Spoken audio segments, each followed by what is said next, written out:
მინდა გამოვეხმაურო გუშინ თვალჭრელიძის პირველში 120 ოჯახის ძალადობრივ გამოსახლებას და 40 გრადუსიან სიცხეში მრავალშვილიანი ოჯახების ქუჩაში გამოყრას. ეს არის რეალურად ჩვენი ქვეყნის სოციალური ტრაგედია და სახელმწიფოს უმოქმედობის პირდაპირი შედეგი. სამი თვეა ფრაქცია თბილისის საქართველოსთვის და ჩვენი გუნდი ცდილობს ყველა გზით, რომ გამოსავალი მოეძებნა ამ პრობლემისთვის. არაერთხელ წერილობით მივმართეთ მერიას, ჩავატარეთ შეხვედრები მოსახლეობასთან, ვცადეთ მოლაპარაკება მეპატრონესას, თუმცა მერია გაქრა, დაიმალა, საერთოდ არ ჩაერთო მედიაციაში, არც დიალოგში და არც გამოსავლის ძიებაში. სახელმწიფოს ვალდებულებაა დაიცვას როგორც კერძო მფლობელის უფლება, ისე სოციალურად დაუცველი მოქალაქის ღირსება და ელემენტარული უსაფრთხოება.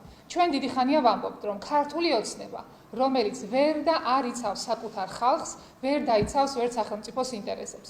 ოცნებას აღარ აქვს რესურსი ხალხთან საუბრის, მხოლოდ ძალადობრივად ურთიერთობს საკუთარ ხალხთან. სახელმწიფოს ვალდებულებაა მოეძებნა ღირსეული, სამართლებრივი და ჰუმანური გამოსავალი თითოეული ოჯახისთვის. რადგან სახელმწიფო ამას არ აკეთებს, ჩვენი გუნდი გავაგრძელებთ მუშაობას, სანამ თითოეული ოჯახისთვის არ იქნება უზრუნველყოფილი ღირსეული საცხოვრებელი და სტაბილური მომავალი.